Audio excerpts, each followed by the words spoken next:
No sé, no puedo como modificar a español esto. Ahí estoy grabando. Bueno, Listo, profe, gracias. volvemos a compartir. Estábamos con datos abiertos y algunos conceptos relevantes que tienen que tener los datos abiertos es que en cuanto a la disponibilidad de acceso, la información tiene que estar disponible a un costo razonable para su uso y reproducción de forma útil y modificable. O sea, yo puedo extraer datos y procesarlos para generarme un informe a mi gusto. A eso se refiere. Reutilización y redistribución. Los datos deben compartirse bajo términos que permitan su reutilización y redistribución, incluyendo la integración a otros conjuntos de datos. Esto seguramente es para generar estadísticas donde los datos de nuestra organización le van a servir a otros para que puedan comparar. Esto podemos hablar desde una concesionaria de autos hasta alguna estación de servicio para poder comparar precios rápidamente, por ejemplo. Cantidad de clientes. Entonces, la participación universal es que todos deben poder utilizar, reutilizar y redistribuir la información sin discriminar según esfuerzo, personas o grupos.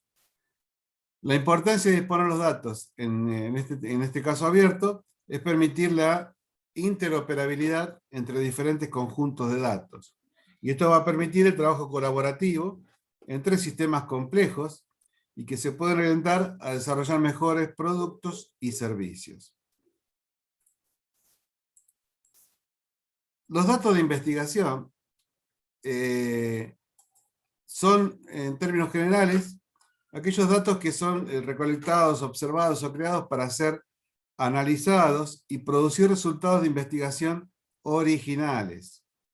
Es importante tener en cuenta que no existe una única definición y que distintas disciplinas pueden diferir en su entendimiento en este concepto de datos de investigación.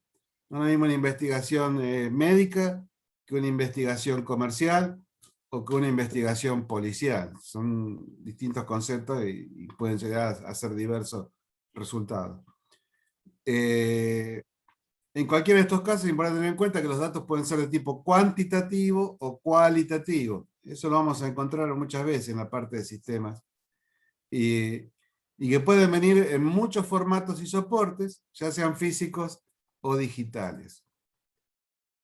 El ciclo de vida de los datos es usado en el campo de todo esto de la gestión de datos que estamos viendo, tanto para referirse al proceso de investigación y sus diferentes fases, como a las etapas asociadas a la creación, al uso, difusión y preservación de los datos. Entonces hay 6 momentos o fases: una concepción inicial, una planificación, creación de la propuesta de investigación, comienzo de la investigación, recolectar los datos y finalizar la investigación.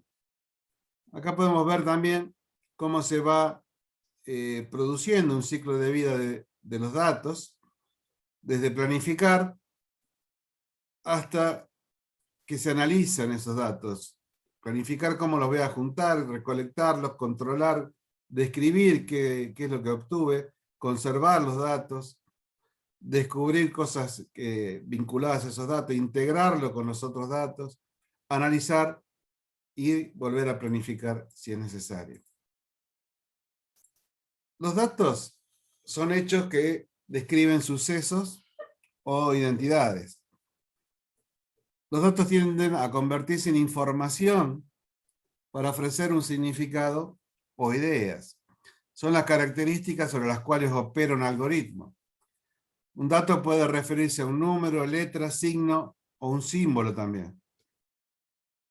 Entonces ahí nos aparece qué es la información. La información es un conjunto de datos significativos y pertenecientes, o sea que se pertenecen entre ellos. Es una colección de hechos para una organización que los percibe. En la información se pueden describir sucesos o entidades. La información posee una destacada función en la comunicación. La información es un conjunto organizado de datos procesados que constituyen un mensaje que cambia el estado de conocimiento del sujeto o sistema que va a recibir dicho mensaje. Los datos son significativos cuando constan de símbolos reconocibles, que están completos, y expresan una idea que no da lugar a otra, o sea, no es ambigua. Los símbolos de los datos son reconocibles cuando pueden ser correctamente interpretados. Muchos tipos diferentes de símbolos comprensibles se usan para transmitir datos. Por ejemplo, ahí habíamos visto, en un partido de fútbol, si yo digo Perú 1 y Uruguay 0, para los que saben de fútbol, hay un montón de mensajes ahí. Acuérdense que Perú había ganado, que Perú era local, que Uruguay no había hecho ningún gol. Bueno, hay un montón de información con solo expresar Perú 1, Uruguay 0. Un ejemplo 2 es un correo electrónico, donde a mí me dice que este es un correo de Gmail, que me identifico a mí con la universidad, o sea, y claramente sé que es un correo porque hay una arroba en el medio, o sea que me está dando un montón de datos la sola expresión de leer qué es un correo. Cuando hablamos de base de datos, es un conjunto de datos perteneciente al mismo contexto y almacenado sistemáticamente para su posterior uso. En la actualidad, y debido al desarrollo tecnológico de campos como la informática y la electrónica, la mayoría de las bases de datos están en formato digital, electrónico, que ofrece un amplio rango de soluciones al problema de almacenar datos. Porque en una sola base de datos después yo puedo extraer distintos tipos de informaciones. Los datos, a diferencia de la información, son utilizados como diversos métodos para comprimir la información a fin de permitir una transmisión o almacenamiento más eficaz. En su concepto más elemental, la información es un mensaje con un contenido determinado, emitido por una persona hacia otra, y a diferencia de los datos, la información tiene significado para quien la recibe. Por eso los seres humanos siempre tienen la necesidad de cambiar entre sí información que luego transforman en acciones. El dato es un elemento único, la información se compone de varios datos. Por ejemplo, de un dato tiene un auto. Y un ejemplo de información es que Pedro tiene un auto. Los productos pueden presentar muy diversas combinaciones valiosas para generar demanda y que pueden enfocarse hacia bienes o productos físicos, servicios, personas, lugares, instituciones, ideas, experiencias, situaciones que producen satisfacción por poseer alguna determinada cosa. Entonces, en la entrada de información, con todo lo que hemos venido viendo, es el proceso mediante el cual el sistema de información toma los datos que requiere para procesar la información. Entonces, las unidades típicas de entrada de datos a las computadoras, las unidades USB, los códigos de barras, los escáneres, la voz, los monitores que son digitales, el teclado, el mouse, todo eso son unidades típicas de entrada de datos a los sistemas. Cuando hablamos del procesamiento de la información, es la capacidad que tiene el sistema de información para efectuar cálculos u operaciones de acuerdo a una secuencia preestablecida. Esta característica de los sistemas permite la transformación de datos fuente en información que puede ser utilizada para la toma de decisiones, obviamente. Dispositivos de salida.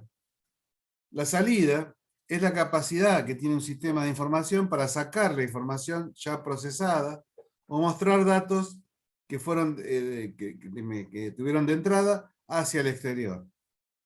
Por generalmente, como unidades típicas de salida encontramos las impresoras, los plotters, un monitor, un cartel puede ser también. Bocinas ahí parlantes serían en el caso de salida de información. Los sistemas de información para control de los clientes, vamos a tener por un lado las entradas, donde va a haber datos generales, qué política de crédito, cuánto se facturó, cómo están siendo los pagos, depurar cuentas, o sea, a las ventas restarle los pagos para que vean qué saldo fue quedando. Y esto en el proceso yo puedo calcular antigüedad de saldo, desde cuándo me debe una persona, si corresponde calcularle intereses por mora, y cómo es, si el cliente quiere cancelar, cómo sería la salida de ese cliente de nuestro sistema. Por almacenamiento, yo puedo tener los movimientos del mes, un catálogo de clientes, clasificarlos en distintas categorías, por facturación, o sea, puedo almacenarlos por distintos tipos de conceptos. Y en cuanto a la salida, yo puedo hacer un reporte de pagos, estado de cuenta corriente, de cuántos clientes me deben, cuántos están al día, cuántos están con atraso. Si hay algún seguro o garantía contable por esas situaciones. Y siempre dar la posibilidad de tener consulta en pantalla de cualquier tipo de esta salida que estamos precisando.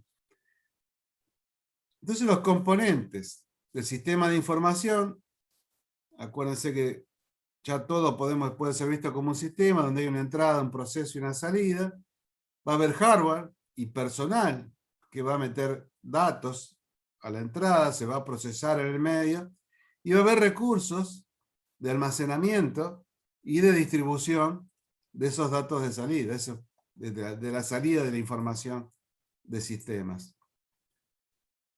Entonces los componentes del sistema de información están las personas, que son los usuarios, también finales y especialistas, el software, todo lo que me va a requerir de programas y procedimientos, el hardware, o sea, las máquinas y los medios que voy a utilizar para procesar la información, con qué redes me voy a manejar en cuanto a comunicación y las redes propiamente dichas informáticas, y qué recursos de almacenamiento necesito en ese sistema de información.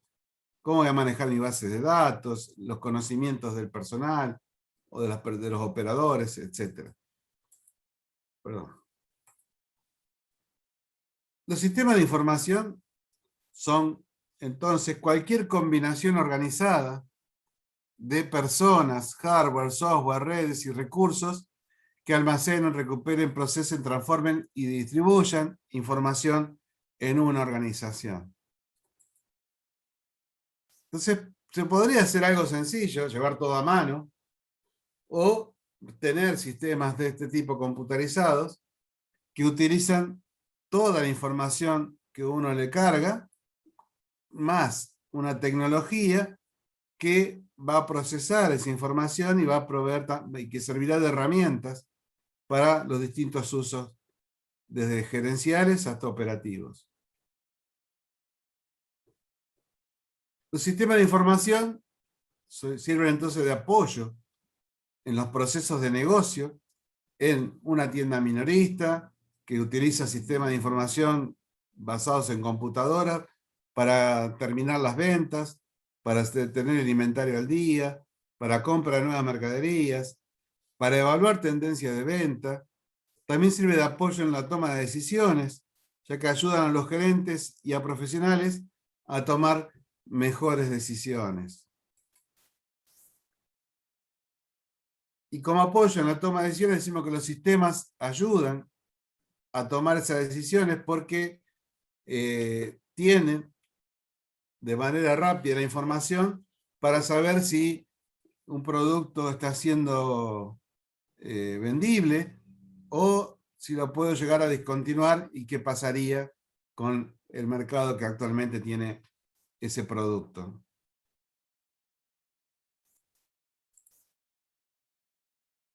El segundo tipo de sistema de información es el de apoyo administrativo y gerencial, el cual suministra información y apoyo para decisiones a los directivos y profesionales del negocio. Este puede haber sistema de información gerencial, sistema de apoyo a la toma de decisiones, sistema de información ejecutiva, y acá vamos a ver distintos tipos de aplicaciones para este tipo de decisiones. Después encontramos sistema de proceso de transacciones de negocio, que son los que registran y procesan datos de producto de la transacción del negocio, y que puede ser por lotes en tiempo real. Puede haber sistemas de control de procesamientos que monitorean o controlen los procesos físicos, sistemas de colaboración empresarial que mejoran la comunicación y la productividad de los equipos y grupos de trabajo. Para todo esto habíamos visto un montón de ejemplos. Sistemas de apoyo administrativo gerencial son aquellos sistemas que proporcionan información en forma de reportes o pantalla, a veces consulta por pantalla, para los directivos. Los de toma de decisiones dan apoyo informático directo a los directivos durante la toma de decisión. Y los de información ejecutiva proporcionan información importante a partir de fuentes internas o externas. Esto es muy usado en ventas y en marketing, ¿no? ¿Qué papel juegan hoy los sistemas de información? Y pueden ayudar a una empresa a mejorar sus operaciones, promover la innovación, retener clientes, proveedores, construir una plataforma estratégica con toda esa tecnología de información, desarrollar una base de información estratégica. Por lo tanto, estas tecnologías de innovación pueden ayudar a una empresa a obtener ventaja competitiva en relaciones con clientes, proveedores, competidores, nuevos participantes y fabricantes de productos sustitutos también. ¿Cómo es la recolección de los datos en un sistema? Es cualquier recurso de que se valga el investigador para acercarse a los fenómenos y extraer de ellos información. Dentro de cada instrumento concreto pueden distinguirse dos aspectos diferentes: la forma y el contenido. La forma del instrumento se refiere al tipo de aproximación que establecemos con lo empírico, o sea, con la práctica, a las técnicas que utilizamos para esta tarea, y en cuanto al contenido, este queda expresado en la especificación de los datos que necesitamos conseguir. O sea, se concreta en una serie de ítems que no son otra cosa que los mismos indicadores que van a permitir medir las variables, pero que asumen ahora la forma de preguntas, puntos a observar, elementos a registrar, etc. Me fui de vuelta.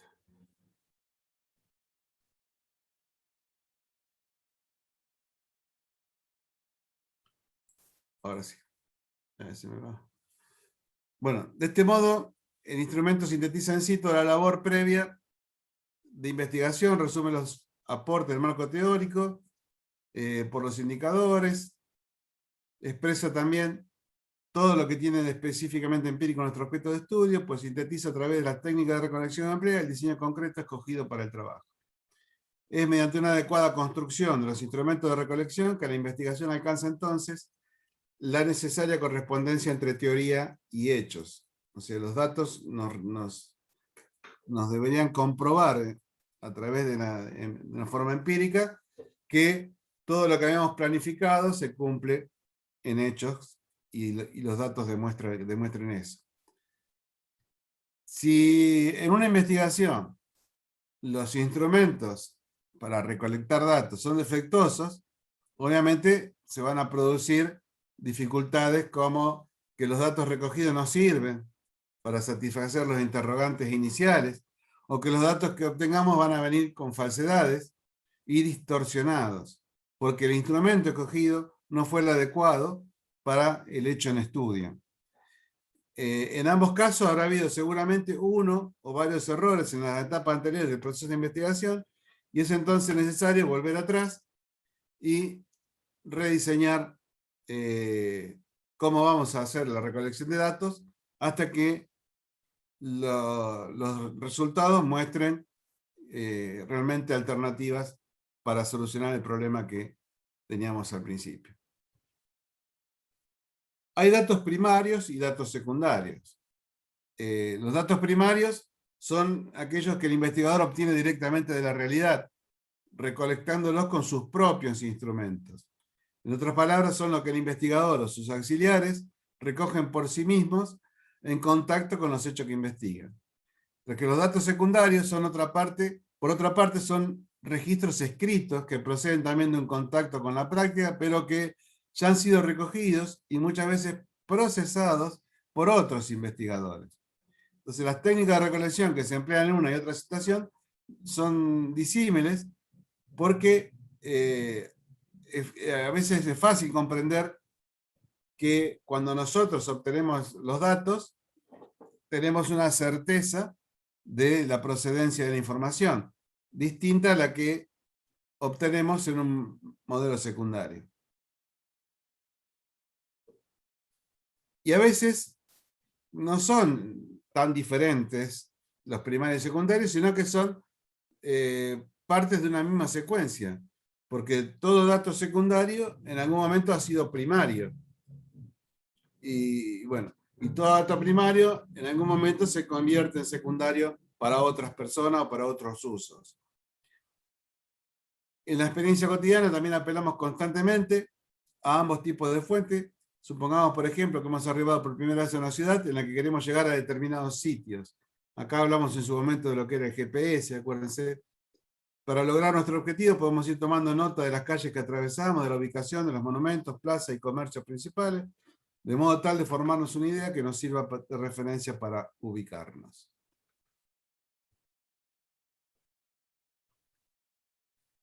También podemos preguntar a los habitantes del lugar acerca de cuáles son los puntos de interés, o dirigiéndonos a quienes suponemos están mejor informados. Para eso sabemos si vemos gente en la agencia de turismo, o los policías, o en una universidad. Entonces, cuando usamos ambos recursos, estamos recogiendo datos primarios. En el primer caso, mediante la técnica de la observación; en el segundo, con auxilio de entrevistas. Pero también podemos acudir a información que nos proporcionan planos, mapas o guías turísticos. Yo acá les había contado una experiencia que tuve en Mendoza, no sé si se acuerdan, que me saqué fotos en lugares que me gustaban, y después el Google me decía si quería identificar que me había sacado fotos que eran piedras, o sea, quiere identificar que estuvo en el Monje, quiere identificar que estuvo en el submarino, quiere identificar que estuvo en la catedral, es decir, así que eran formaciones de piedra que realmente alguien se tomó el trabajo de ir y cargar todo eso en el Google, y automáticamente el Google identifica el fondo y me etiquetó todas las fotos con los lugares de visita. La verdad que es algo realmente increíble en Argentina, y me pasó en Mendoza. Bueno, todo esto de procesar nuevos productos o nuevas situaciones partía de una generación de ideas, y acá está la vista de cómo se van procesando los datos hasta que llega a su comercialización. Después le había pasado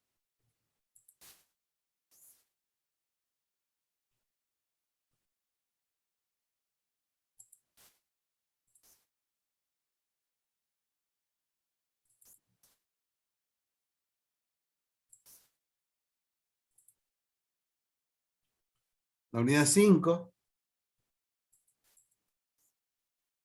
Yo todo esto se los pasé hace un rato al WhatsApp, las 3 unidades. Acá lo que veíamos en esta unidad era concepto de instrumento de la teoría de sistemas, sistemas organizacionales, jerarquía de los sistemas, sistemas empresa, tipos de empresas, clasificación de las empresas por sus fines y actividades, teoría de la retroalimentación o feedback, subsistemas que componen el sistema empresa, y funciones y decisiones del empresario, y lo que era una rueda operativa de una empresa. Bueno, la teoría del sistema o teoría general del sistema es el estudio interdisciplinario de los sistemas en general. Un sistema se define como una entidad con límite y con partes interrelacionadas e interdependientes, cuya suma es mayor a la suma de sus partes. El objetivo de la teoría de sistemas es el descubrimiento sistemático de las dinámicas, restricciones y condiciones de un sistema. Acuérdense que lo resaltado no es lo más importante, sino era como un machete para mí al momento de dar la clase, así que yo les sugiero que lean todo de vuelta, porque las preguntas van a venir muy variadas. Bueno, ¿qué era el objetivo de la teoría del sistema? Así como de principios, propósitos, medidas métodos, herramientas que pueden ser discernidos, aplicados a los sistemas en cualquier nivel de anidación y en cualquier campo con el objetivo de lograr una X finalidad optimizada. La teoría general del sistema trata sobre conceptos y principios de amplia aplicación, al contrario de aquellos que se aplican a un dominio particular o del conocimiento. Distingue los sistemas dinámicos o activos de los estáticos o pasivos. Los primeros son estructuras o componentes de actividad que interactúan en comportamientos o procesos, mientras que los segundos son estructuras o componentes que están siendo procesados. De ahí ya pasamos a hablar de lo que son los sistemas organizacionales, y para ello primero definimos qué eran las organizaciones.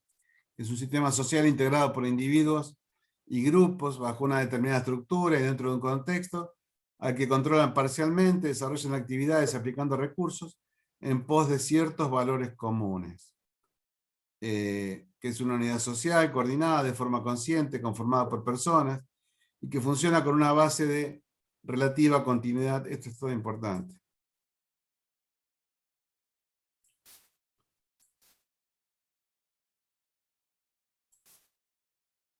Para llegar a sus metas trazadas. La gestión de una organización tiene una enorme importancia, y para entenderla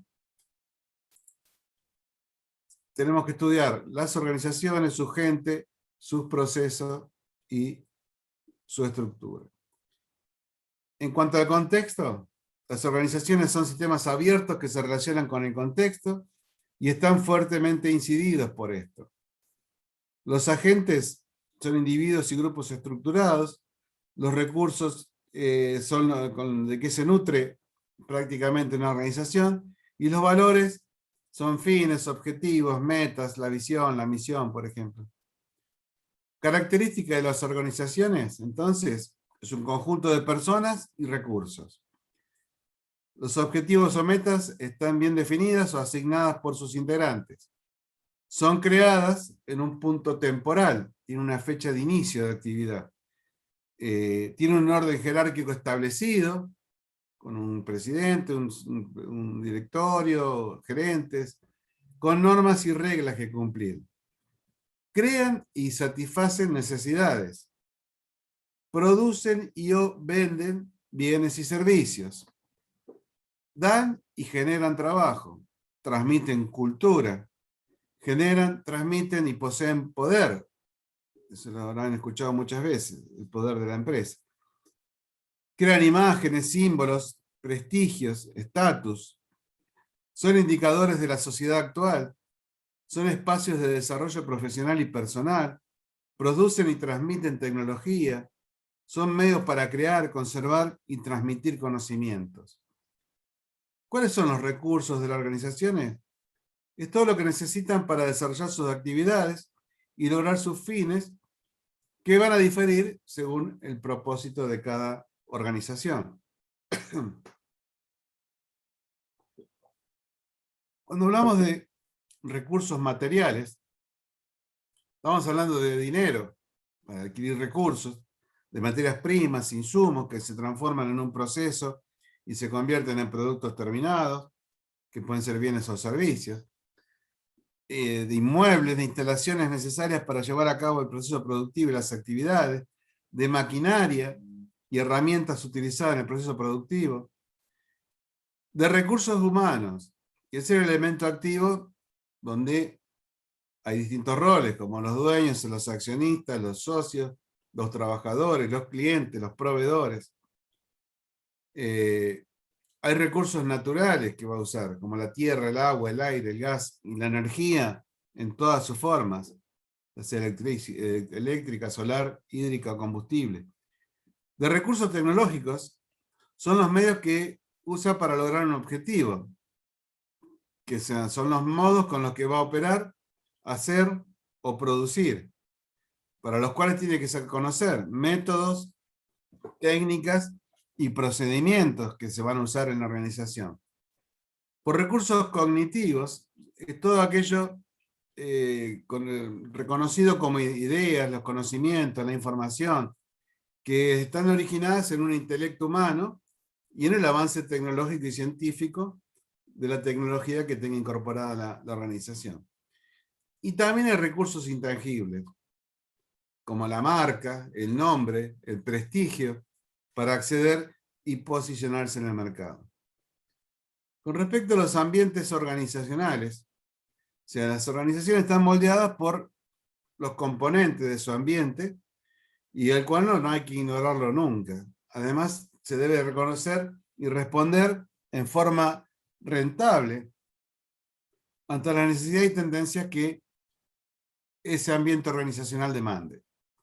Entonces vamos a tener un ambiente externo, que son las instituciones o fuerzas que están fuera de la organización, pero que son relevantes para nuestras operaciones y que pueden afectar el rendimiento. O sea, se va a tomar insumos como materia prima, dinero, mano de obra, energía, se van a transformar y después vuelven en forma de productos o servicios a la sociedad.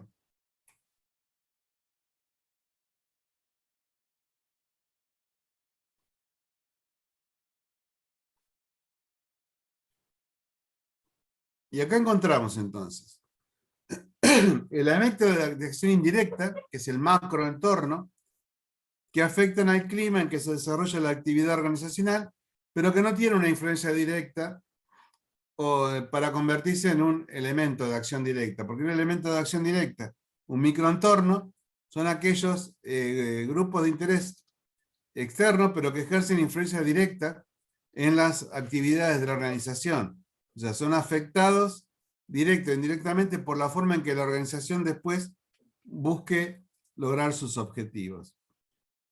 Y hay un ambiente o entorno económico mundial donde puede haber grupos de presión demográfico, proveedores, organización, la competencia, la política, los clientes, problema sociocultural y o tecnológico.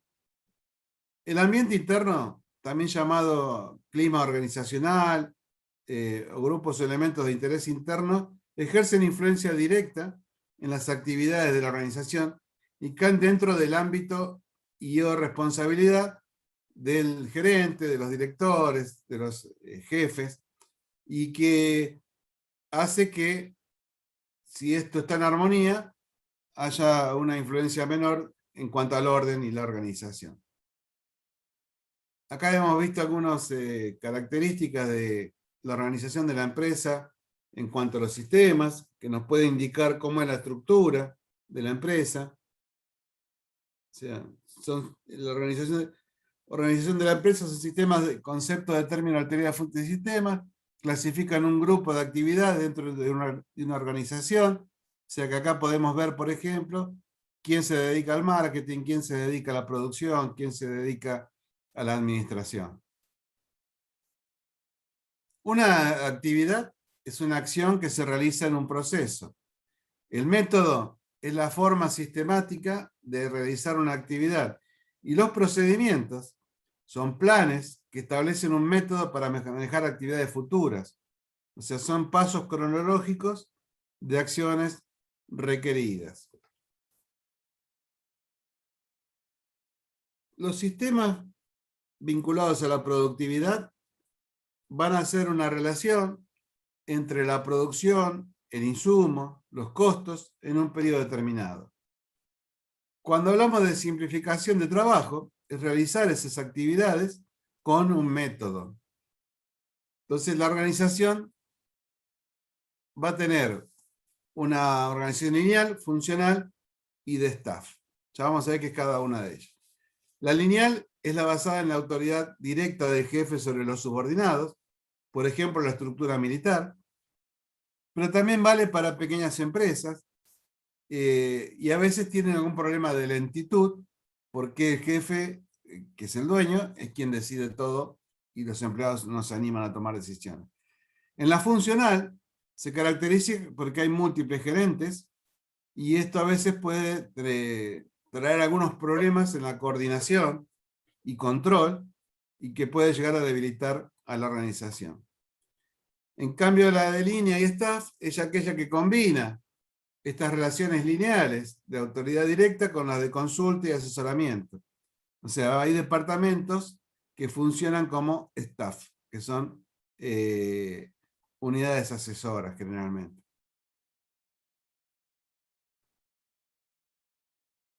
Este es un gráfico piramidal para notar cómo puede una estructura estar presentada y que uno la pueda leer fácilmente, sabe quién depende de quién y por dónde pasan algunas decisiones. Y ya podemos empezar a hablar entonces de jerarquía de sistemas. Todo sistema es un transformador de entradas, insumos o inputs en salidas. Sus elementos componentes están ligados mediante diversas conexiones o interfaces. Cada elemento que forma parte del sistema se interrelaciona con otros suministrando salidas que constituyen entradas de los otros. Esto cuando habíamos hablado de procesos en línea, ¿no? O recibiendo entradas que son salidas de otros. Por lo tanto, el concepto de sistema es relativo, es decir, que existe una jerarquía de sistemas en la que todo sistema es un subsistema respecto del sistema mayor al que forma parte, y es a su vez un metasistema respecto a los sistemas que forman parte de él. O sea, que es como el abonamiento de los distintos sistemas. ¿Cómo determinar el límite de un sistema? O sea, ¿qué es lo que queda comprendido dentro de este sistema y qué le pertenece a su metasistema o información? Entonces, la definición del límite es subjetiva y arbitraria, y no constituye estrictamente una restricción, sino un recurso o herramienta metodológica. Acá hemos visto varios ejemplos, me acuerdo. Los requisitos de un sistema de información es que tiene que tener información eficiente. Para que la información resulte eficiente debe reunir una serie de requisitos de modo tal que la utilidad que proporcione justifique el empleo de los recursos que se hubieran aplicado para producirlo. O sea, que no me cueste más caro conseguir la información o procesarla que la información propiamente dicha que después obtengo. Economía. El costo de producir una información no debe ser superior al beneficio esperable de su utilización. Si la información es un bien económico, al igual que cualquier otra mercadería, que se puede comprar y vender, envejecer o volverse obsoleta, se puede almacenar, transportar, sobreestoquearse o escasear, y que requiere inversiones de tiempo, recursos e instalaciones. Oportunidad. Oportunidad, la información tiene que estar disponible en el momento que se la requiera. Si yo tengo que tomar una decisión urgente, la información tiene que ser oportuna. Este requisito hace referencia al momento y a la frecuencia con que la información tiene que ser suministrada. La utilidad. Toda salida de un sistema de información tiene que ser considerada innecesaria mientras no se compruebe su utilidad. O sea, toda salida que tenga un sistema hay que encontrarle la utilidad, si no es útil, es innecesario que se produzca esa información y ese manejo de recursos. Comparabilidad. La información tiene que ser comparable en el espacio, en el tiempo y en el alcance. En el espacio implica que la información de una sucursal tiene que ser comparable con la de otra. No habría comparabilidad por caso si las ventas de una localización se expresaran en unidades físicas y la de las otras en unidades monetarias. Creo que el ejemplo es muy claro. Flexibilidad. Todo sistema de información tiene que ser adaptable a los cambios del sistema objeto. Esta característica quiere singular importancia en las técnicas aplicadas a la construcción de sistemas de bases de datos, a fin de que estas bases resulten cada vez más fáciles de reorganizar sin acarrear trastornos o necesidades de cambio en los programas de computación y en las operaciones realizadas por los usuarios. También está claridad. La información tiene que atender al nivel intelectual y técnico del destinatario. Es el postulado precedente podría completarse diciendo que también debe tenerse en cuenta el lenguaje y las preferencias del destinatario. Confiabilidad. La información debe ser confiable para tomar decisiones y que nos sirva para tomar decisiones basadas en la información obtenida. Las funciones de un sistema de información tenemos, por un lado, la recolección. Esta función implica la captura y el registro de datos, actúa como el órgano sensor de la organización, es una función costosa, con frecuencia la más cara del sistema, sobre todo lo que es el relevamiento de datos, y muy expuesta a la generación de errores. Aunque esto está siendo atenuado en forma creciente por nuevas tecnologías de la captura de datos. Bueno, hay sensores para todo y lectores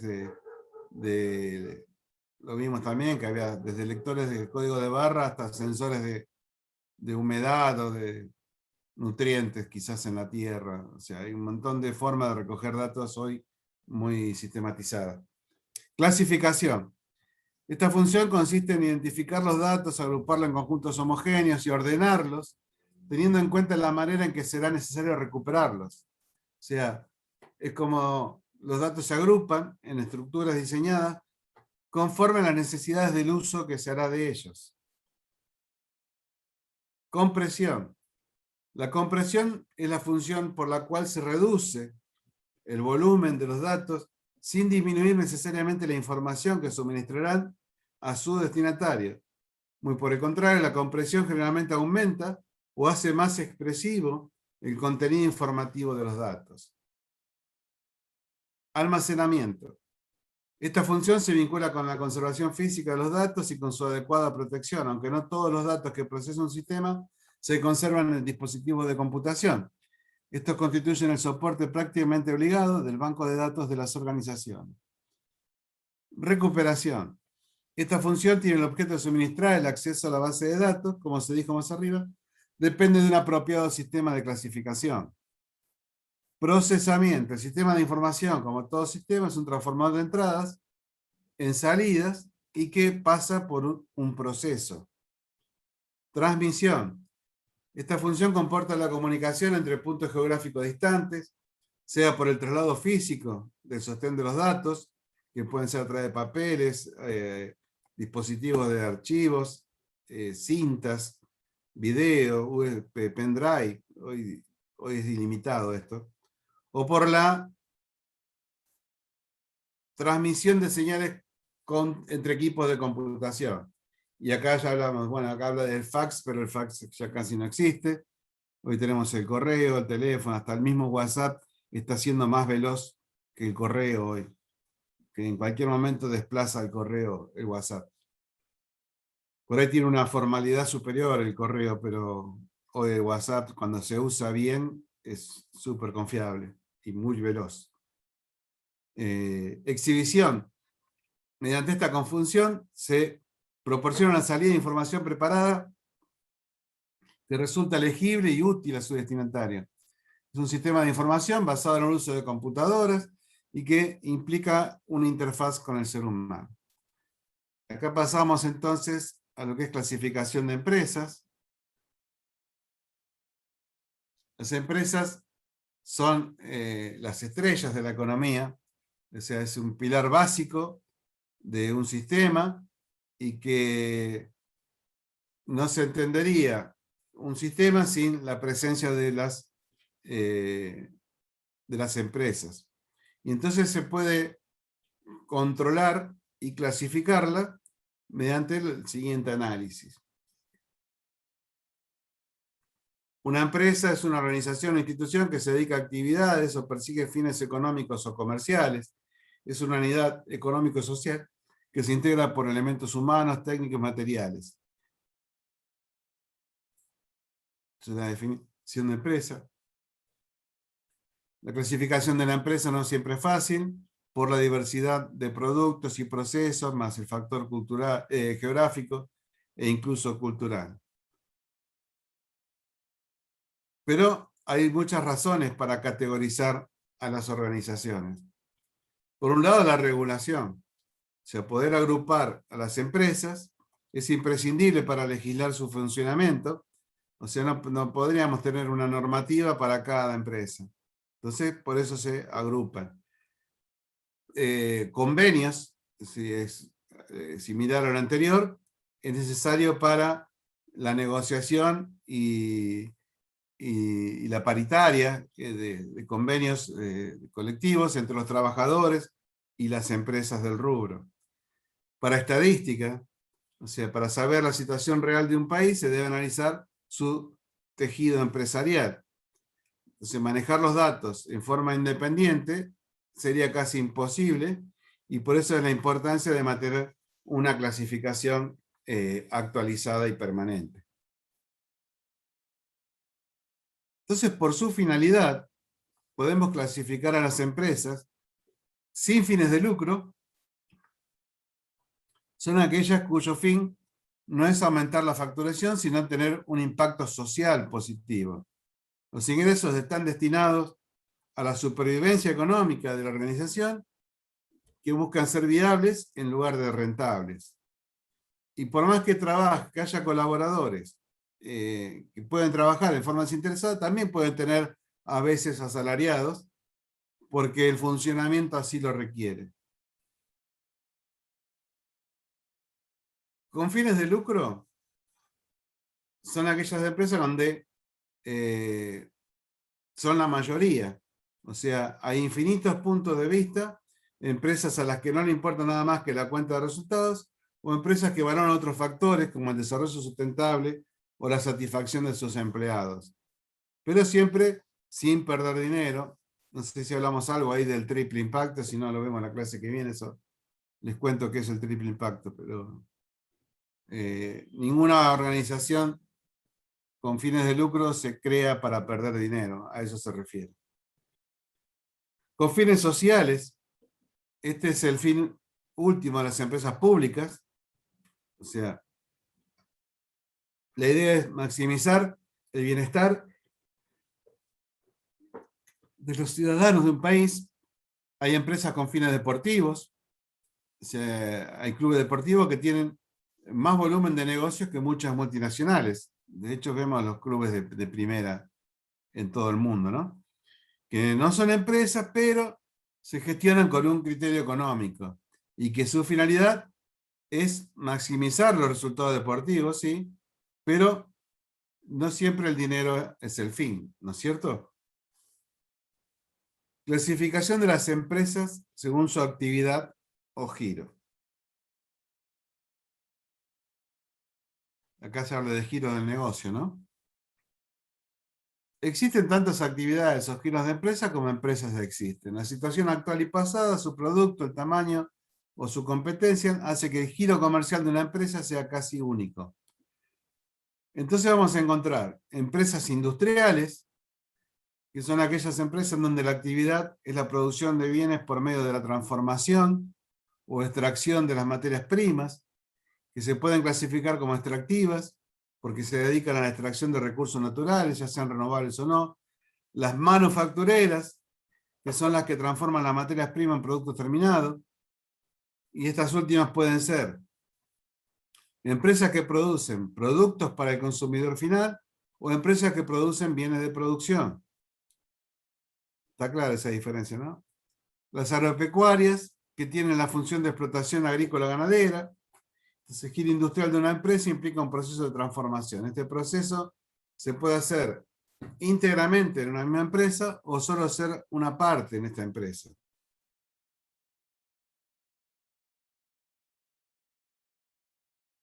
Por ejemplo, cuando hablamos de la industria automotor, podemos estar dentro del rubro y hacer una parte del auto, como hacer un tablero, como hacer los faros, como hacer embragues, hacer alguna pieza exclusiva, ¿no? Y si bien estamos dentro de la industria del automotor, somos autopartistas, que se llaman. Empresas comerciales.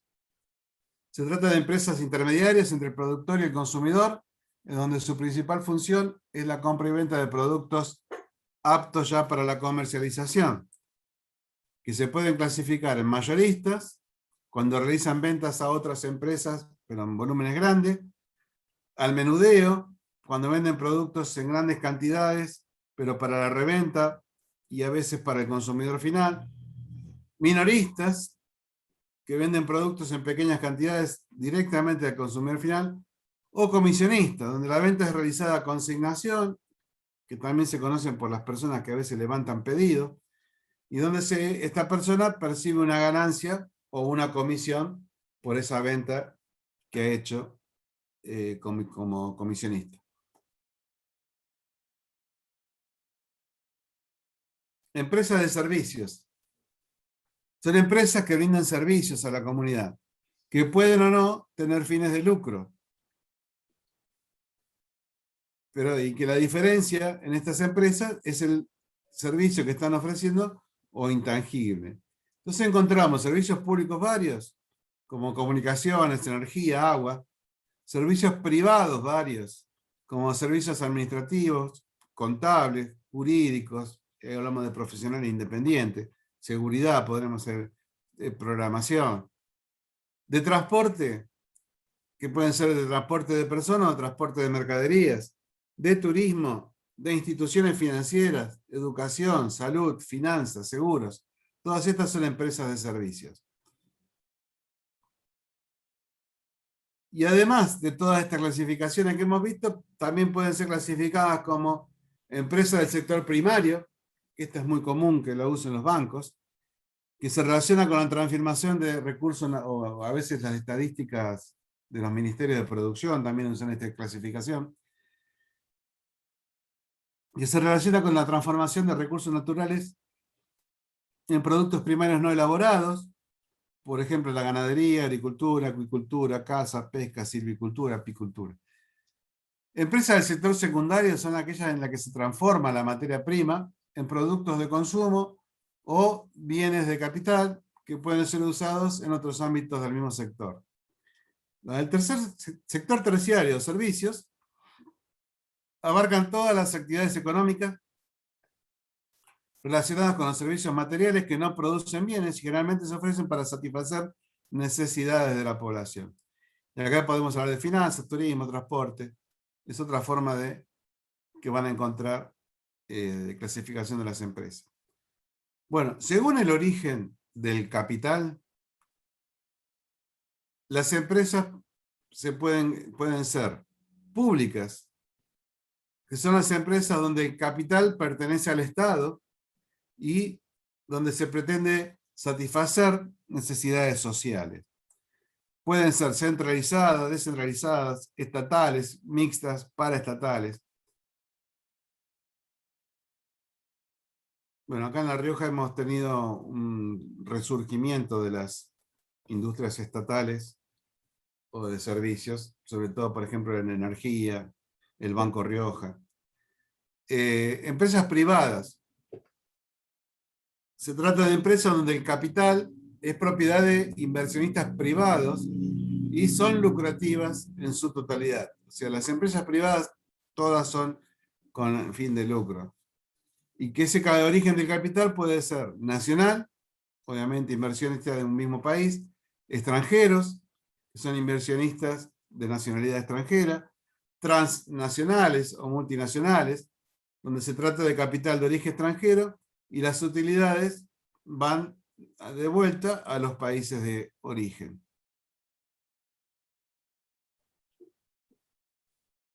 Hay empresas también semipúblicas, que son las SAPEN, por ejemplo. SAPEN significa Sociedad Anónima con Participación Estatal Mayoritaria. O sea, hay inversores privados, pero en este caso son semipúblicas.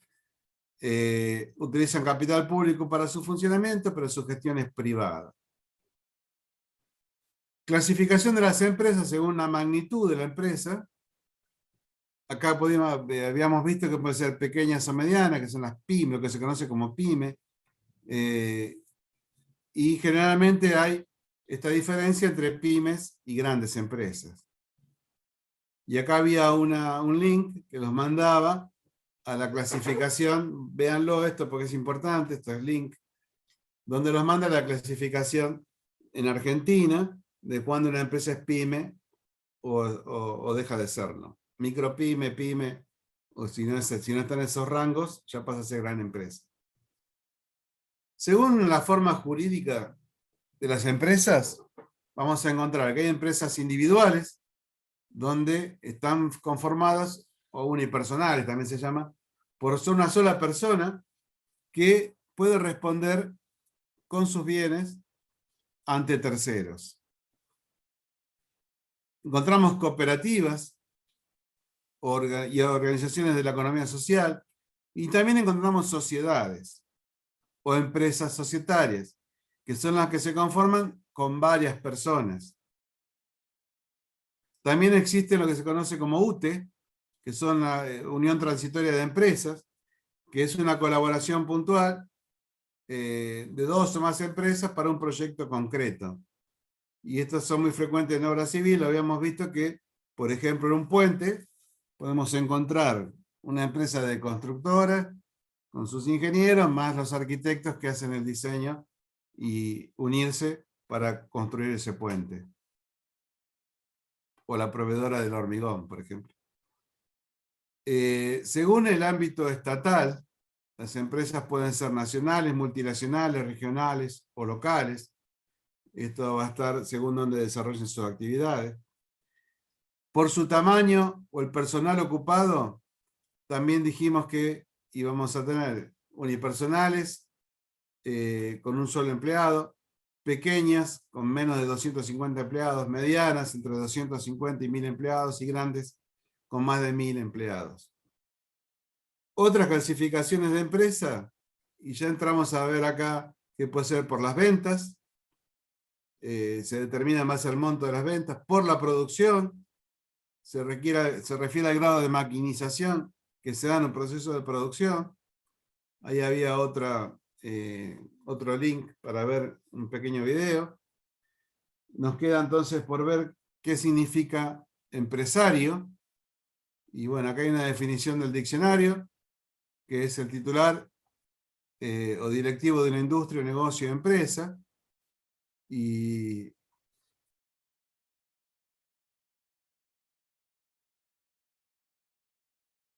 que existen dos puntos de vista. El que considera que el empresario asume muchos riesgos, entonces ese punto de vista está hablando desde lo económico, lo profesional, y está la otra en que el empresario tiene como funciones fundamentales la coordinación, organización, planificación y control del proceso empresarial. La toma de decisiones puede resultar conflictiva, puesto que los empresarios y los propietarios o capitalistas pueden tener intereses distintos. Los empresarios buscan una continuidad en su puesto de trabajo que depende del crecimiento de la empresa y de sus beneficios, ya que a mejores resultados, más prestigio profesional y más oportunidades de ascenso puede llegar a tener con respecto a su responsabilidad y obviamente ser mejor remunerado. Los accionistas, por su lado, quieren rentabilizar al máximo el aporte que han hecho al patrimonio de la empresa. Acá estaban algunas actividades del empresario. Y llegamos a lo que era la rueda operativa de una empresa, donde si teníamos un producto o servicio, había que comercializarlo, venderlo, entregarlo, cobrarlo, si había que financiar, ver cómo se financiaba, pagar entonces a los que nos proveyeron, a nuestros proveedores, para poder volver a comprar, producir y volver a poner a disposición el producto. Esto es lo que se conoce como la rueda operativa de una empresa. Se muestra la faz operativa de la organización, representa las funciones que se cumplen dentro de la empresa en una secuencia ordenada. Es una de las formas más sencillas de entender a una organización. Se puede entender qué es lo que sucede dentro de cualquier empresa. La secuencia de la rueda operativa de una empresa que produce es idéntica a la de cualquier otra empresa que comercialice, y eso lo habíamos visto que desde el punto de vista sistémico podemos identificar mediante sistemáticamente tanto una empresa de producción como una de servicios. También podemos tomar la decisión de fabricar o comercializar, entonces es una decisión que se va a tomar en los niveles superiores de la empresa. El producto o servicio al que se dedica la empresa es el punto más importante de la rueda operativa y por eso está arriba de todo en la rueda.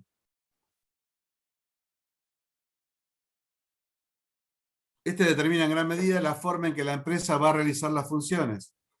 Hay que tomar conciencia de cómo se configurarán cada una de las actividades de la rueda operativa.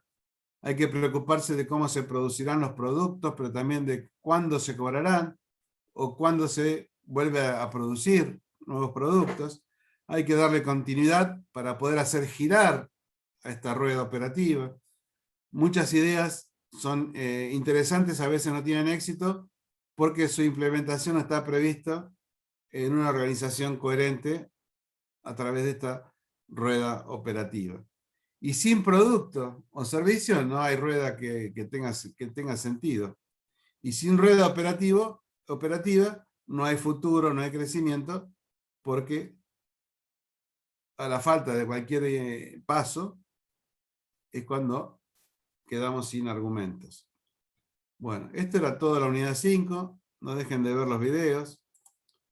Y lo último que vimos en la clase pasada, ¿ustedes están viendo herramientas de información y control?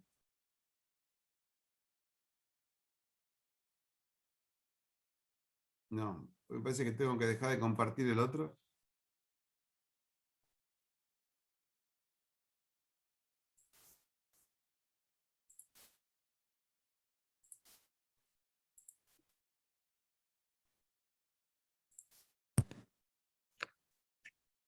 Ahora sí se ve, profe.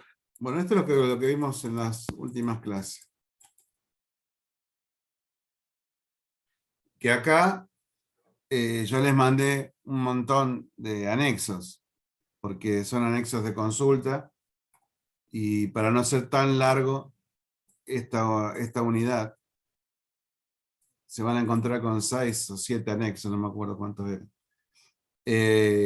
Lo que vimos en esta unidad era organigramas y cursogramas, un manual de organización, contabilidad, flujo de fondos, presupuestos, control presupuestario, presupuesto estatal y privado, qué tipos de presupuestos conocemos, cómo se hacen los presupuestos, qué era el Producto Bruto de un país y cómo se relaciona con el presupuesto estatal, índices macroeconómicos.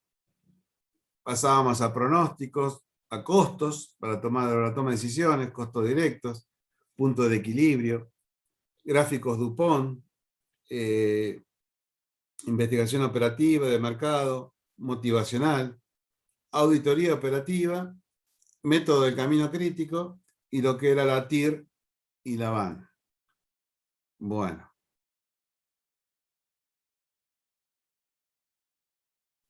Ahí está el transcripto del programa, en la unidad del programa, mejor dicho. Y vimos qué significaba organigramas y cursogramas. Este me parece que no lo tengo pintado, pero bueno, es todo importante. Donde decíamos que las organizaciones utilizan conocimientos y técnicas para conseguir sus tareas. La organización implica actividades estructurales e integradas, es decir, individuos que trabajan juntos o cooperan en relaciones de interdependencia, y esa interrelación se supone como un sistema social. Los flujogramas son una representación de manera gráfica de un proceso que puede responder a distintos ámbitos. El cursograma, al igual que el flujograma, es una representación gráfica de algún proceso, con la diferencia que muestra una secuencia cronológica de las fases del proceso. Y el organigrama es un esquema de la organización de una empresa, entidad o de una actividad. El término también se utiliza para nombrar a la representación gráfica de las operaciones que se realizan en el marco de un proceso industrial o informático. Esto también, lo que me dice eso de la última parte es que el organigrama puede indicar cómo es la secuencia en una gestión industrial. El flujograma de consiste en representar es un diagrama que expresa gráficamente las distintas operaciones que componen un procedimiento o parte de este, siguiendo una secuencia cronológica. Según su formato, puede contener información adicional sobre el método de ejecución de las operaciones, el itinerario de las personas, la forma, la distancia recorrida, el tiempo empleado, etc. Los flujogramas son considerados en la mayoría de las empresas como uno de los principales instrumentos en la realización de cualquier método y sistema. Los flujogramas son importantes de toda organización de departamentos, ya que estos permiten la visualización, esto es lo más importante del flujograma, de las actividades innecesarias y verifica si la distribución del trabajo está equilibrada, o sea, bien distribuida en las personas. Lo que me dice esto del flujograma es que yo veo gráficamente cómo es el circuito de toda la operatoria y no lo tengo escrito como si fuera un texto que quizás no lo entiendo si lo leo o no le presto la debida atención a lo que se hace en cada instancia del proceso. O sea, gráficamente es muy útil para interpretar rápidamente qué se hace en cada sector, en cada lugar. El cursograma se usa para representar rutinas o procedimientos administrativos de una organización. Entonces permite representar sintéticamente secuencia de acciones que se realizan para satisfacer las distintas finalidades de la organización. Muestran sectores, soporte de información, un detalle de cada proceso, y con esto se logra una completa interpretación del sistema de procedimiento que estamos representando. La utilidad de los cursogramas es que permiten identificar cuántos formularios se emiten, cómo se ordenan los archivos, cómo se distribuyen los formularios. Supongamos que sale algo con 3 copias y dice una copia para tal lado, otra copia para acá, y esta otra copia se archiva o pasa a otro lado. El organigrama es un instrumento metodológico y que tiene una virtud porque permite observar la estructura interna de una organización, pero también a veces trae desventajas porque no se adecúa totalmente a la realidad lo que estamos viendo o queremos interpretar a través del organigrama. Es una estructura jerárquica, muestra niveles jerárquicos. Hoy hay muchos organigramas que son transversales, el más conocido son los piramidales.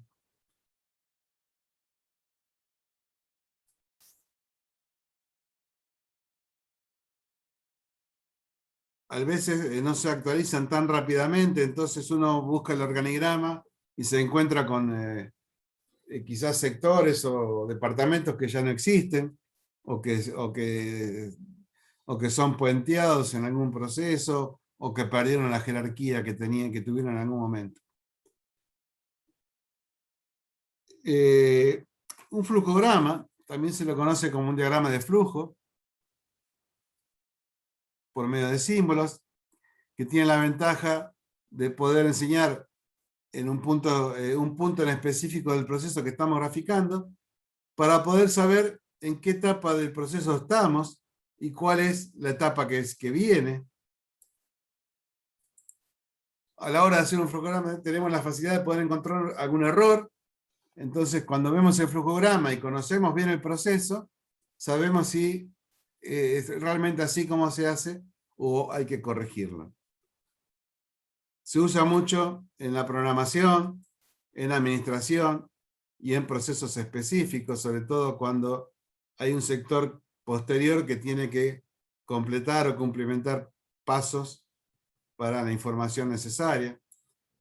Las características de un flujograma es que tiene un punto de inicio y un final, que está plasmado en pocas hojas y que es claro, y que de haber simbología, esa simbología tiene que estar bien interpretada por todos los usuarios. Todo el mundo tiene que saber de qué estamos hablando cuando vemos un símbolo utilizado en la empresa. El cursograma es una representación gráfica también, pero con la diferencia de que muestra una secuencia cronológica de las fases del proceso y que puede representar rutinas simples. Como tipos de cursogramas, encontramos que están los analíticos y los sinópticos. El sinóptico es realizar la totalidad del proceso antes de un estudio detallado. Y el analítico es mostrar la trayectoria del proceso y mostrar más información. Por ejemplo, si hay algún control adicional, para poder analizarlo. Los organigramas son una representación gráfica simplificada de la estructura formal de la organización. O sea, muestra gráficamente las relaciones existentes entre los miembros que la componen. Y a través del organigrama puede lograrse mostrar las áreas de actividad que componen la organización, analizar estructuras y evaluar estructuras y funciones vigentes, facilitar a las personas que se incorporan a la organización la toma de contacto con la estructura de la misma, facilitar la comprensión acerca de las posibilidades que tiene cada persona de ascender. O sea, uno ve el organigrama y entiende cuál puede ser un puesto próximo. Informar a terceros interesados, quienes, como ser instituciones bancarias, financieras, accionistas, cómo es la organización y en qué lugar se ubica cada persona. Como herramienta de análisis permite detectar fallas de estructuras, como por ejemplo, falla de control interno, cuando un cargo tiene asignadas funciones incompatibles, falla de unidad de mando, que esté desequilibrada la estructura, o sea, que haya personas que tienen una persona a cargo y el otro tiene 150, alcance de control muy amplio o mínimo, designación confusa de las funciones, categorías o nombres de los cargos. A veces se ponen nombres que no son claros, entonces pareciera como que dos personas hacen lo mismo. A eso se refiere de los cargos cuando no son claros. Confusión sobre el tipo de autoridad que se le ha indicado. Las limitaciones que tienen los organigramas están constituidas en su misma definición. O sea, cuando se expresa en la representación gráfica, se puede correr algún riesgo de que la estructura no esté bien identificada o sea incompleta. Un organigrama muestra relaciones formales de autoridad, pero omite algunas informales muy importantes y que se da usualmente en las empresas.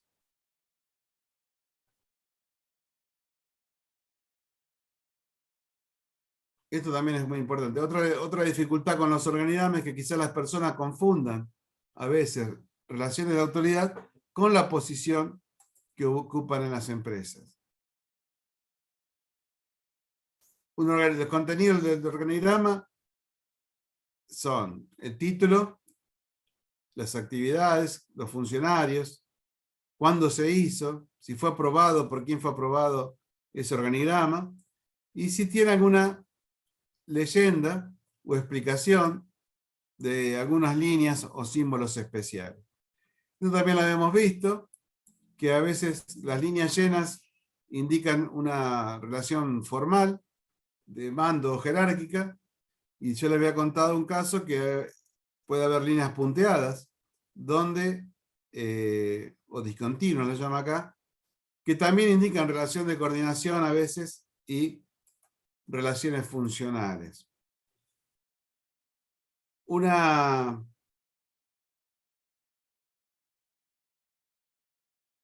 A veces alguna figura geométrica o con un recuadro en particular puede indicar alguna condición especial o autonomía, como puede ser un estudio, un consejo de asesores que pueden influir sobre distintos sectores, por ejemplo. Y acá dice que, bueno, que se usa con líneas en zigzag, coloreados, con recuadros especiales. Esto es para destacarlo de los demás. Las clases de organigramas pueden ser según la estructura, analíticos, generales o suplementarios.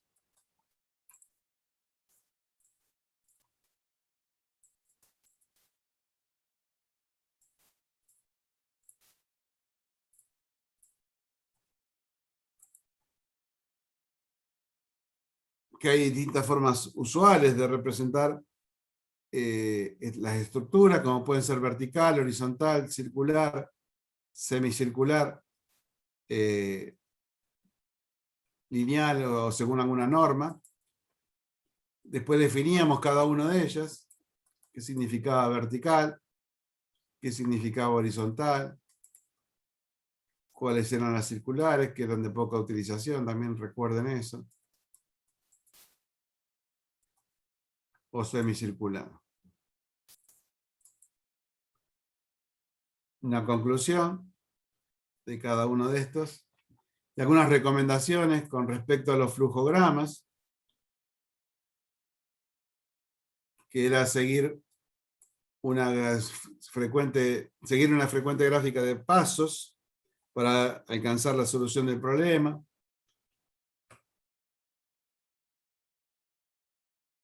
También para cursogramas y organigramas. Vamos a meter un poquito de pata, porque si no, no voy a llegar hasta al final. Esto es importante todo. Bueno, vimos que era un manual de organización. Es un documento de control administrativo que tiene como propósito orientar al personal de una empresa en la ejecución de las labores. Entonces vimos que era un manual de organización, cuál era el objetivo general, servir de instrumento de apoyo que define y establezca la estructura orgánica, que tiene objetivos específicos, como definir la estructura orgánica formal y real de la institución, cuál era la finalidad del manual de organización y la importancia del manual de organización. Cómo se elaboraba un manual de organización. Esto debe haber un gráfico acá atrás.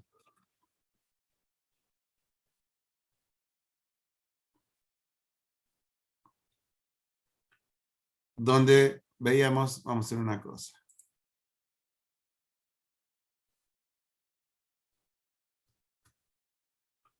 Vamos a achicar el dibujito este, para que quede toda una sola página.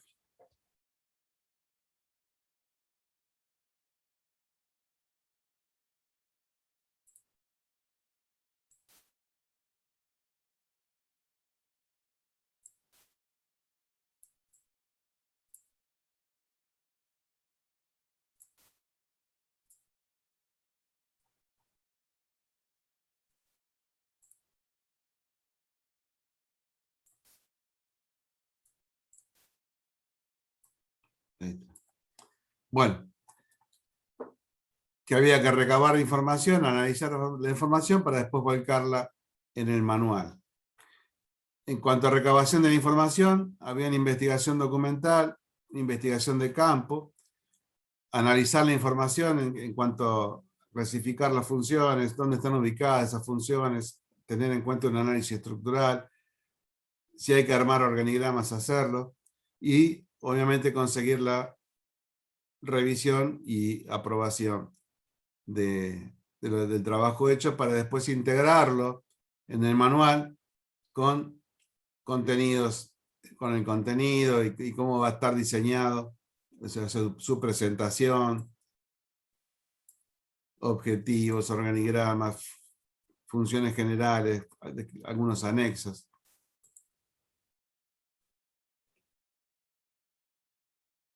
Los principios que pueden estar contenidos en el manual, como puede ser la semejanza, que es un control de apoyo, de control y apoyo administrativo, que tiene como propósito orientar al personal en la ejecución de las labores asignadas a cada órgano, delimitar responsabilidades, evitar duplicidades, identificar omisiones, es un medio para el seguimiento de los objetivos institucionales.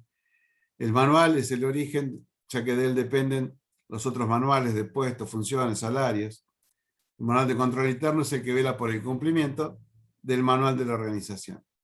Acá pasamos a ver, entonces, contabilidad, donde le mandé los dos anexos.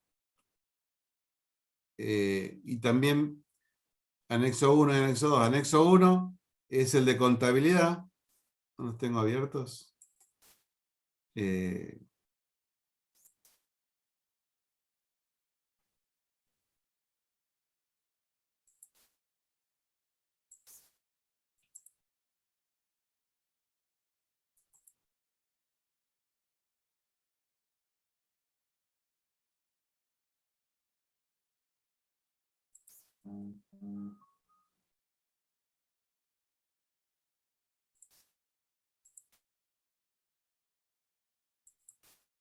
Bueno, acá ustedes los tienen más chiquitos, pero para que no les ocupe tantas hojas. Vamos a ver cómo lo muestro. Le voy a mostrar el archivo original. El anexo 1 es el del curso de contabilidad, donde gran parte habíamos visto el inicio de la materia.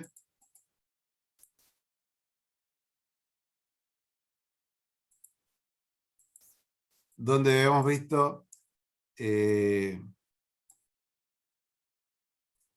todo el proceso productivo y cómo empezaba a influir el paraguas de la contabilidad. Ahí veíamos después, bueno, ese es un programa. Acá veíamos mediante estos rectángulos qué era el activo y qué era el pasivo y el patrimonio neto. Y abajo está la fórmula, donde si yo hago el activo, que es lo que yo tengo y me deben, del resto del pasivo, me quedaba el patrimonio neto. Bueno, esto es se los pasé todos para que... La contabilidad del registro clasifica resúmenes de hechos y actos económicos y financieros de la empresa, informa sobre la composición, la evaluación y las variaciones de su patrimonio en la fecha dada y los resultados. Toda esa información tiene que salir de los sistemas de contabilidad.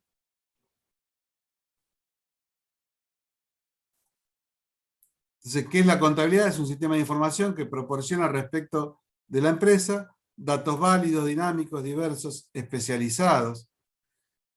¿Para qué? Para generar información útil para la toma de decisiones y facilitar el control de gestión. ¿Cuáles son los objetivos de la contabilidad? Es brindar información útil para tomar decisiones, tanto de la administración como de terceros. Acuérdense que un banco nos va a evaluar por la información contable que nosotros presentemos. Permitir el control eficaz de los recursos, las obligaciones, conocer los resultados, facilitar el cumplimiento de normas legales y profesionales. ¿Quiénes son los usuarios? Acá dijimos que había externos e internos. Los usuarios externos son algunos que pueden tener relación contractual con la empresa, como un prestamista, los empleados, porque los empleados están con un contrato de trabajo. Los proveedores tienen un contrato de compra y los clientes tienen un contrato de venta, que es lo que se suscribe generalmente para una operación. Y hay otros que no están relacionados contractualmente con la empresa, pero que tienen muchísima relación, como los sindicatos, la administración pública. El público en general puede estar interesado por saber cómo nos va como empresa. Y después están los usuarios internos, que son los responsables de la gestión, donde va a haber gerentes, directivos, cuadros intermedios, o sea, un cajero, un financista, que necesitan información constante. Entonces, la información que se manda a terceros o que va a ser usada por usuarios externos es la que se conoce como información financiera. Y la que se usa por usuarios internos es la contabilidad de gestión.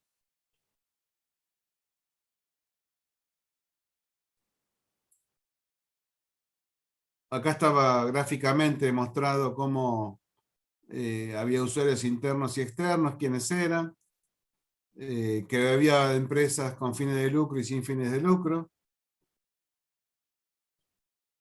Y esto es muy importante porque acá les mostraba cómo empezamos a desarmar todo esto de lo que era el activo, el pasivo. El pasivo requiere, los requisitos es que es un sacrificio de recursos, es inevitable y tiene un valor monetario. Cuando un pasivo deja de serlo, la empresa entregó activos o recursos. Entonces, si los pasivos eran una deuda, por ejemplo, para dejar de tener yo esa deuda, la tuve que haber pagado. Entonces, tuve que ceder parte de mi activo para que ese pasivo deje de existir. Ahí abajo hay una aclaración que a veces puede un pasivo dejar de serlo, y sí se puede.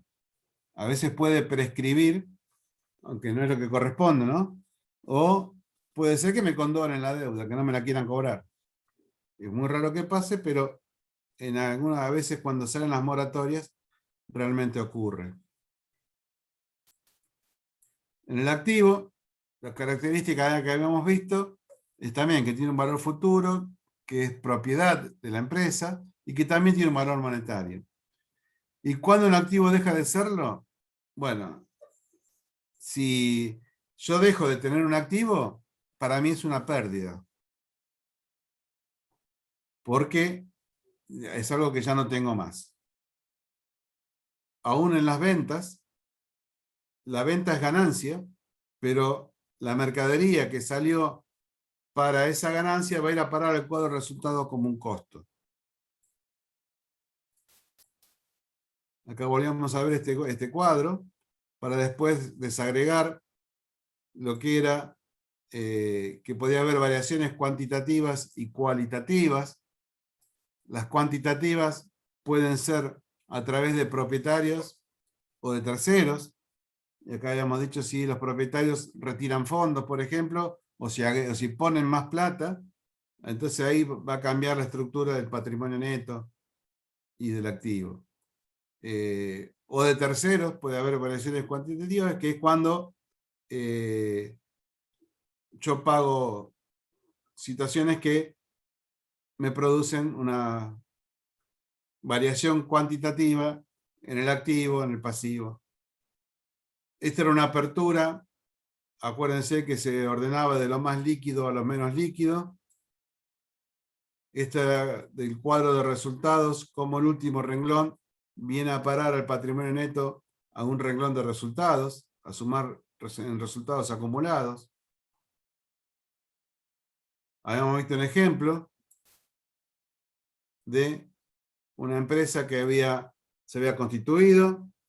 Después de eso, vamos acá, les mostraba cómo trabajaba el cuadro de resultados, donde las ventas iban a tener movimientos al haber, o sea, acreedor, y las pérdidas van a tener movimientos al debe, para que el resultado neto termine siendo una ganancia, en este caso. Y acá le mostrábamos en ese ejemplo el balance al inicio, donde el único movimiento que había sido es el aporte de capital para constituir la sociedad. Entonces el balance iba a quedar reflejado de esta manera. 100.000 pesos iban a estar en las disponibilidades y la contrapartida iba a estar acá en el capital en 100.000 pesos, y acá estamos mostrando que esto está balanceado. Después pasaba a ver una sola operación de ventas en todo el año. Primero la comprábamos y después vendíamos una parte. Entonces, cuando nosotros llevábamos esto a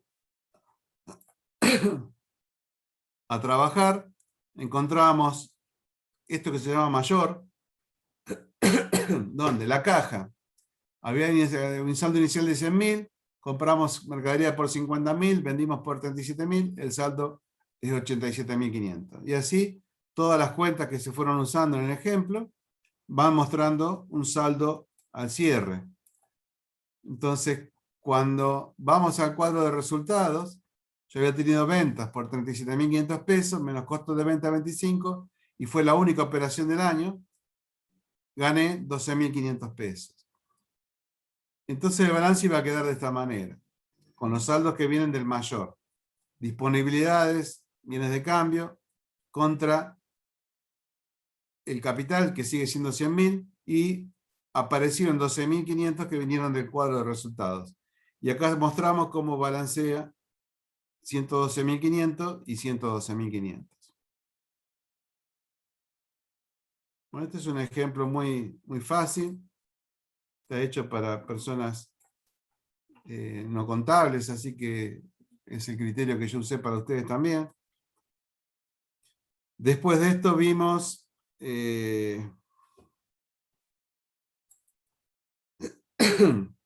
los principios de contabilidad, que esto no lo vamos a ver en detalle, pues ya son las 11 menos cuarto, pero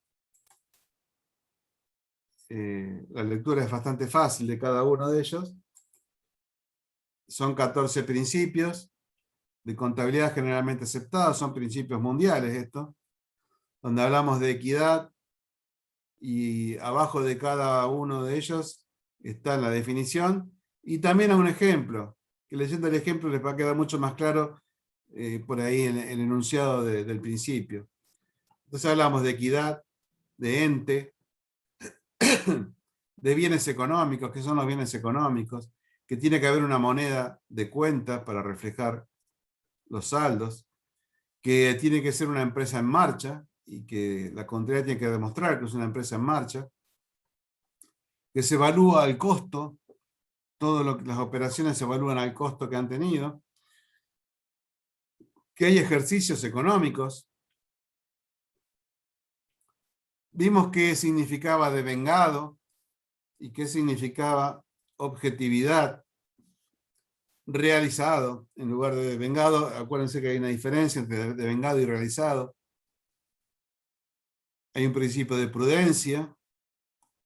Ella habla de las pérdidas cuando se conocen, las ganancias cuando se realizan. Uniformidad, que los ejercicios tienen que ser todos iguales. Lo que es la significatividad, a veces son cosas, cuándo es importante y cuándo no, para la contabilidad, su registro, y de exposición, que hay que cumplir con todas las normas de exposición que están exigidas. Ahí hay un link, pero es el link de donde yo saqué toda esta información, así que está copiado, así que ese link es únicamente para citar la fuente. Bueno, después de esto vimos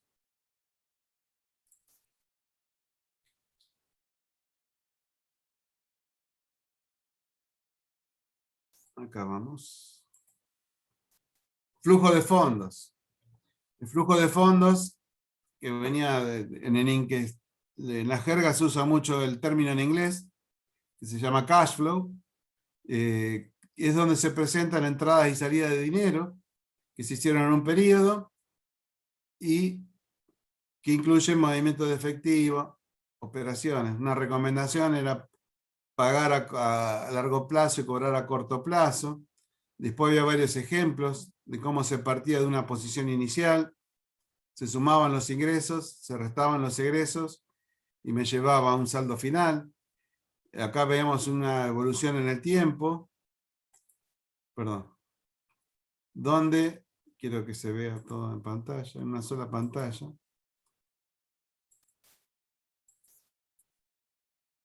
Donde lo que yo quería mostrarles era, ahí está, que el saldo final de un mes es el saldo inicial del mes siguiente. Porque acá no está mostrado en esto, y entonces ustedes tienen acá saldo neto y saldo acumulado, porque son distintos. Obviamente el acumulado es el saldo del mes más el saldo el saldo final del mes anterior. Y así van viendo periodo a periodo como suma, y la importancia de saber interpretar esto era, por ejemplo, en este mes 3, que hay un rojo ahí, o sea que gasté más de lo que me entró, pero que si uno analiza después los movimientos, hubo una gran inversión en mercaderías. Entonces, fue quizás aprovechar una oferta, alguna liquidación, para la sostenibilidad del negocio, pero igualmente no me complicó mi situación acumulada, porque el saldo anterior me permitió hacer este tipo de inversión. Todo eso se lee de interpretar un cuadro con números y un flujo de fondos propiamente dicho. Bueno, el patrimonio neto ya lo hemos visto varias veces, porque también lo pregunta acá, es cómo nos financiamos. La financiación propia del emprendimiento, o sea, el patrimonio neto es lo que los dueños han puesto para financiar el proyecto. Y el externo es lo que los demás, a las personas a las que yo le debo, que están financiando parte de mi activo. Vimos después presupuesto y control presupuestario, donde acá hay un trabajo muy lindo de las preguntas frecuentes, que yo les pasé los links y les pasé también como anexos 3, 4 y 5, todo lo que es índices, producto bruto y presupuestos estatales. Y también les pasé un trabajo de presupuesto privado. Uno de esos anexos es el de presupuestos privados que habíamos visto. Es este trabajo, donde da varias definiciones de qué es el presupuesto, que tienen que estar involucrada la alta gerencia. Son 4 hojitas nada más, pero es muy importante, que según la flexibilidad de las asignaciones pueden ser rígidos o flexibles, de corto o de largo plazo, del sector público o del sector privado, pueden ser operativos o financieros. Estos financieros pueden ser de tesorería o de capital. Y este trabajito también se los mandé, es el anexo 4.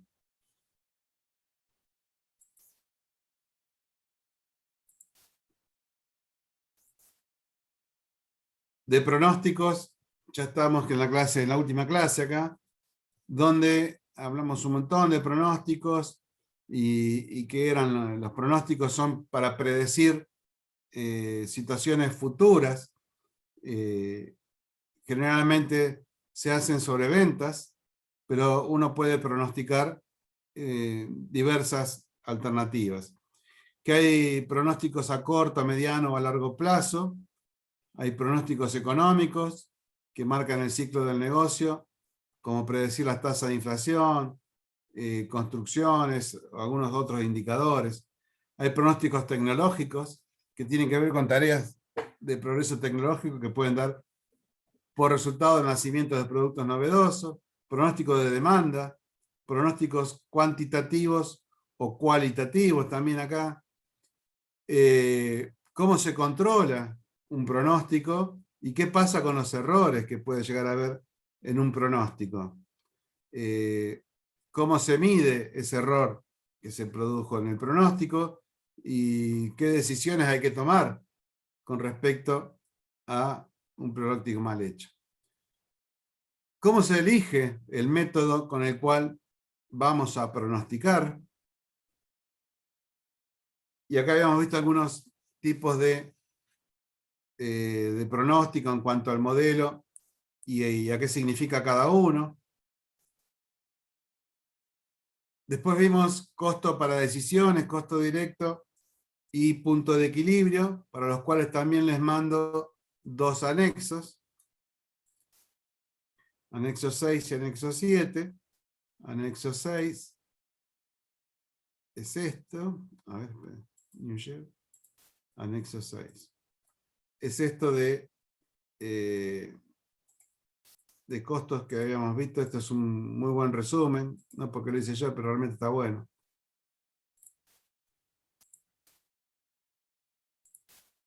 Donde hay definiciones de qué son los costos industriales, que el costo es el primer paso para que una firma pueda controlar su estructura o cómo le está yendo, que el precio de venta va a estar formado por un costo más un margen de utilidad.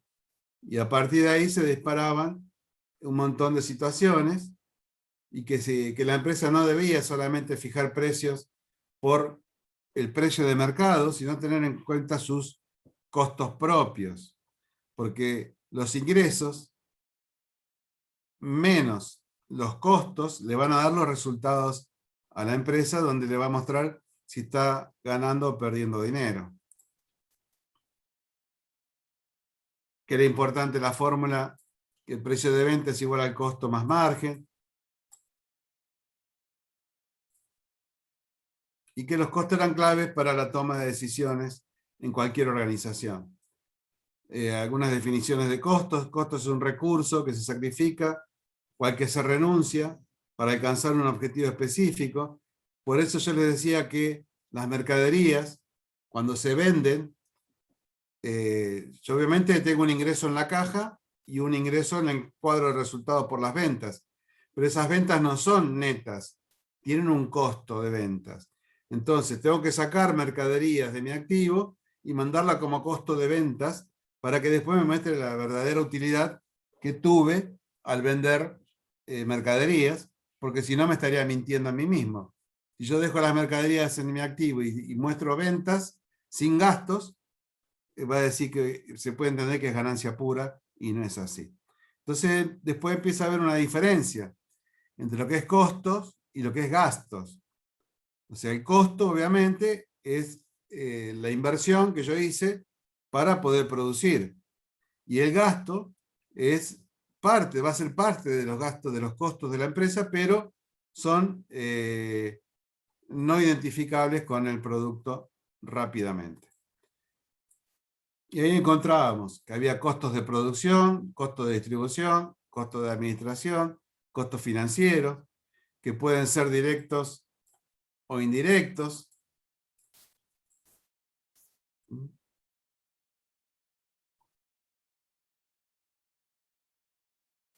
Después hemos visto que hay costos fijos, costos variables, semivariables, o costos del periodo o del producto. Por el momento en que se calculan, pueden ser clasificados también entre históricos y predeterminados. Otros conceptos de costos, puede haber un costo de inversión, un costo de oportunidad. El costo de oportunidad es cuando yo decidí hacer una operatoria y cuando podría haber hecho otra. Por ejemplo, ¿qué pasó si en vez de producir yo hubiera comprado dólares? ¿Cómo estaría? ¿Cuál sería mi posición? Entonces ese es un costo de oportunidad. Vimos varias composiciones que se veían mejor en el cuadro. Acá son todas definiciones, pero las veíamos mejor en este cuadro, donde podíamos ver que las materias primas más la mano de obra me formaban el costo primo, que si al costo primo le sumaba los gastos de fabricación, me daba un costo de producción, y que por otro lado podía tener gastos de comercialización, gastos de administración, gastos financieros. Todos esos gastos eran un costo de distribución que la empresa incurría para llegar a un costo total.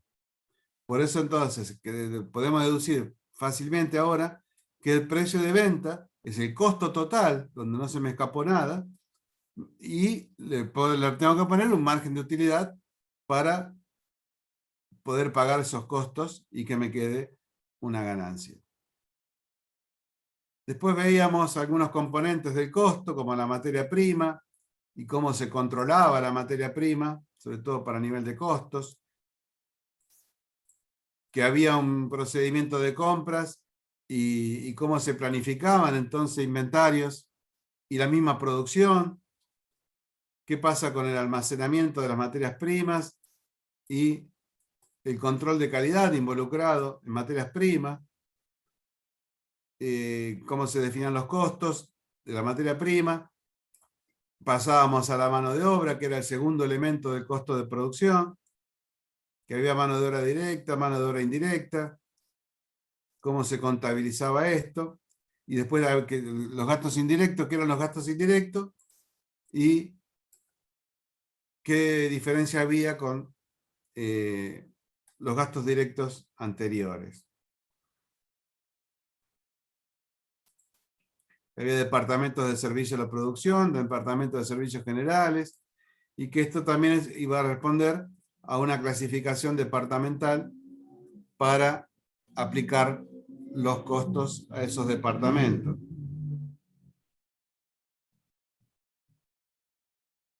Continuación de esto vimos, se lo estoy mandando como anexo 7,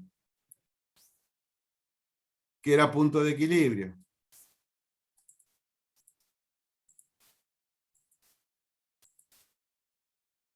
Entonces dijimos que teníamos costos fijos y costos variables, que obviamente se identificaban fácilmente con el producto, los fijos y los variables. Vean bien la definición después. Y esta es la representación gráfica de costo fijo, costo variable, costo total, para llegar a un punto de equilibrio. El punto de equilibrio era donde los ingresos totales eran exactamente iguales a los costos totales. Y ahí pasamos a este gráfico, donde las ventas se igualaban con los costos y que ese era el punto de equilibrio, y si me movía por arriba de ese precio, empezaba a ganar plata, de ese precio y de esa cantidad. O sea, está indicado por precio y por cantidad el punto de equilibrio. Y si me movía para atrás, mostraba un área donde empezaba a perder plata. Este era el gráfico de lo que vimos de punto de equilibrio. Y para terminar,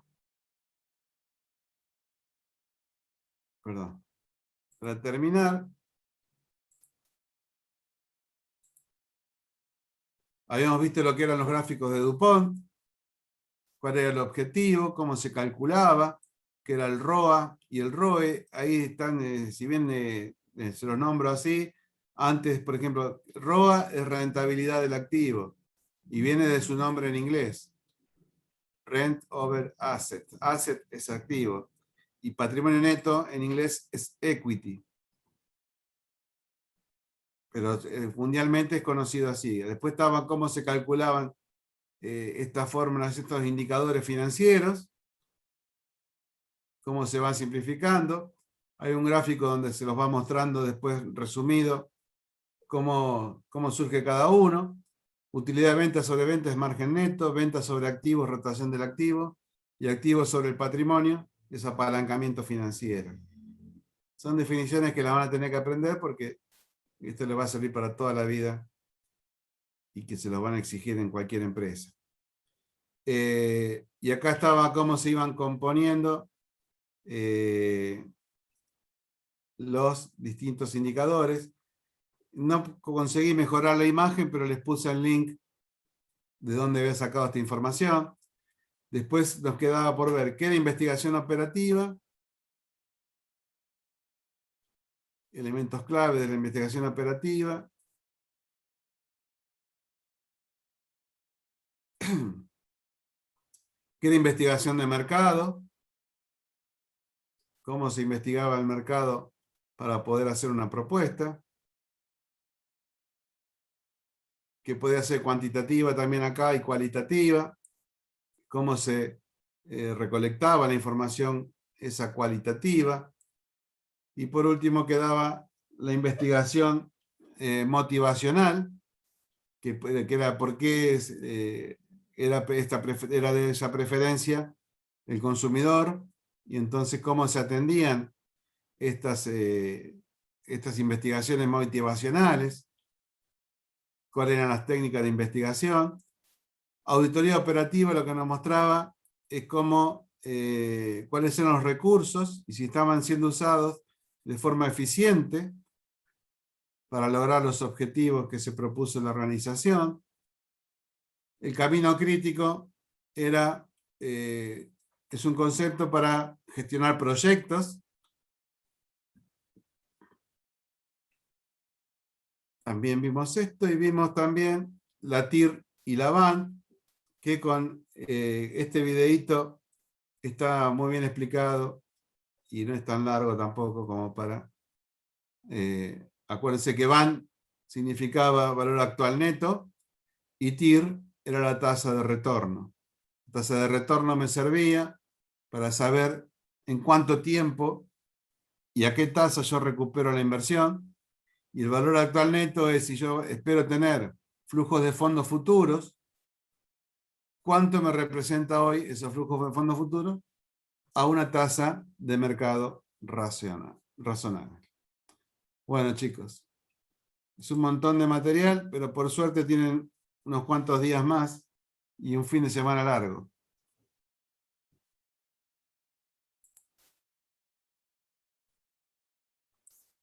Nos vemos Bueno, el profe. jueves que viene, entonces.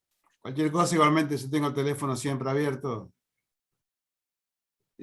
Cualquier duda me la pueden plantear. Listo, profe. Ok, gracias, profe. Mando un abrazo, que tengan buen fin de semana. Nos vemos el Gracias jueves. igualmente. Nos vemos el jueves. Igualmente, profe. Hasta luego.